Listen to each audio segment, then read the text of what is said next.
Because of the innings that Noor Hassan Chauhan played. তামিমের সঙ্গে ঝামেলা নিয়ে এবার মুখ খুললেন ডেভিড মালান।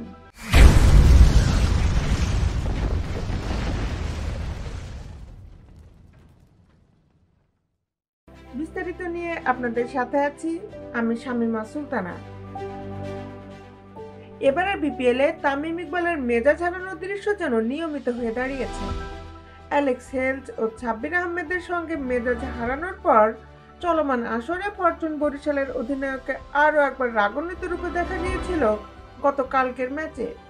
চিটাগং কিংসের বিপক্ষে ম্যাচটিতে সতীর্থ ওপেনার ডেভিড মালানের সঙ্গে ভুল বোঝাবুঝি সূত্রে আউট হয়েছিলেন তামিম। এরপরে কিছুটা রাগত চাহনিতে দেখা গেছে তার চেহারায়। মালানকে ওই সময় কিছু একটা বলতে শোনা যায়। সতীর্থ বিদেশি ক্রিকেটারের সঙ্গে তামিমের এমন আচরণ নিয়ে চলছে আলোচনা সমালোচনা, আর এবার সেটারই উত্তর দিয়েছেন তামিম নিজেই।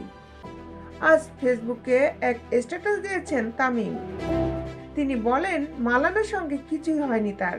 চট্টগ্রামে আজ গণমাধ্যমের মুখোমুখি হয়ে মালান বলেন, একদমই অসত্য, তামিম একটা কথাও বলেনি। আমি হাত তুলে বলেছিলাম সরি। তামিম পরে চলে গেল। আমি পরে বিপক্ষ দলের অন্য প্লেয়ারের সাথে কথা বলছিলাম।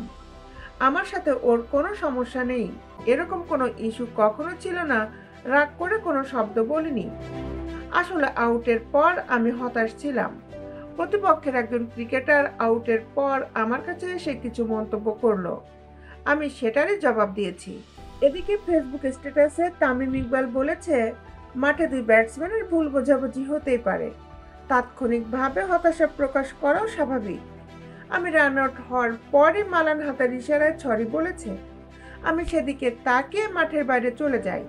তার সঙ্গে কোনো কথাই হয়নি। কাছেই থাকা প্রতিপক্ষের একজন ফিল্ডার তখন মালানকে কিছু একটা বলেছে, যা তার ভালো লাগেনি। মালান সেই ফিল্ডারকে জবাব দিচ্ছিল, তার দিকেই এগিয়ে যাচ্ছিল। এরপরে তামিম নিজের মতামত জানান সাম্প্রতিক ঘটনাগুলো নিয়ে। অনেক সময় অনেকে টিভিতে দু একটি দৃশ্য দেখে নানা রকম ধারণা করে ফেলেন। গত কয়েকদিনে আমাকে নিয়েও এরকমই হয়েছে, কিন্তু কোনো ঘটনা তো হুট করে হয় না, এটার পেছনেও অনেক ঘটনা থাকে।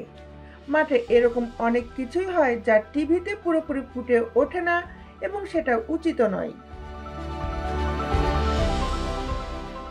দেশ বিদেশের খেলার আপডেট নিউজ পেতে আমাদের সাথেই থাকুন।